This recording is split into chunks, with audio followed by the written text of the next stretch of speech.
തലസ്ഥാനത്ത് തെരഞ്ഞെടുപ്പ് പ്രചാരണത്തിൽ മുന്നേറി എൻ.ഡി.എ സ്ഥാനാർത്ഥി രാജീവ് ചന്ദ്രശേഖർ മണ്ഡല പര്യടനത്തോടൊപ്പം റോഡ് ഷോയിന് മുൻപിലാണ് എൻ.ഡി.എ സ്ഥാനാർത്ഥി.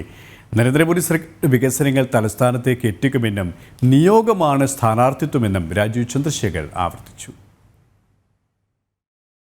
സംസ്ഥാനത്തെ തെരഞ്ഞെടുപ്പ് പ്രചാരണം മൂന്നാം ഘട്ടത്തിലേക്ക് കടന്നതോടെ തലസ്ഥാന ജില്ലയിലും മണ്ഡല പര്യടനവും റോഡ് ഷോയും തുടരുകയാണ്.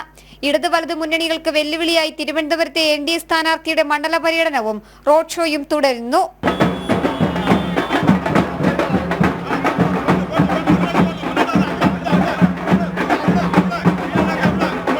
നൂറുകണക്കിന് ഇരുചക്ര വാഹനങ്ങളുടെ അകമ്പടിയോടെ തുറന്ന ജീപ്പിൽ പര്യടനം ആരംഭിച്ച സ്ഥാനാർത്ഥിക്ക് വൻ ജനപിന്തുണയാണ് നഗരഹൃദയം നൽകിയത്. ബി.ജെ.പി ദേശീയ നിർവാഹക സമിതി അംഗം കുമ്മനം രാജശേഖരൻ പര്യടനം ഉദ്ഘാടനം ചെയ്തു.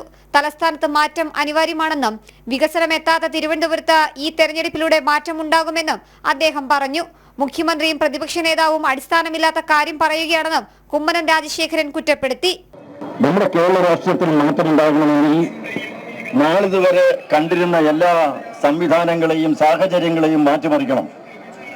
ഇന്നും നമ്മുടെ മുഖ്യമന്ത്രിയും പ്രതിപക്ഷ നേതാവും ഈ കേരളത്തിൽ പറഞ്ഞുകൊണ്ടിരിക്കുന്ന കെട്ടുകഥകളും പച്ച നുണകളും എല്ലാം ഇന്ന് തുറന്നു കാണിച്ചേ മതിയാകും. ഈ സമകാലീന രാഷ്ട്രീയ സംഭവ വികാസങ്ങൾ വിലയിരുത്തുമ്പോൾ നമുക്ക് വളരെ വ്യക്തമായിട്ടറിയാം, മുഖ്യമന്ത്രിയും പ്രതിപക്ഷ നേതാവും പറഞ്ഞുകൊണ്ടിരിക്കുന്നത് യാതൊരു വിധത്തിൽ അടിസ്ഥാനവുമില്ലാത്ത കാര്യങ്ങളാണ്.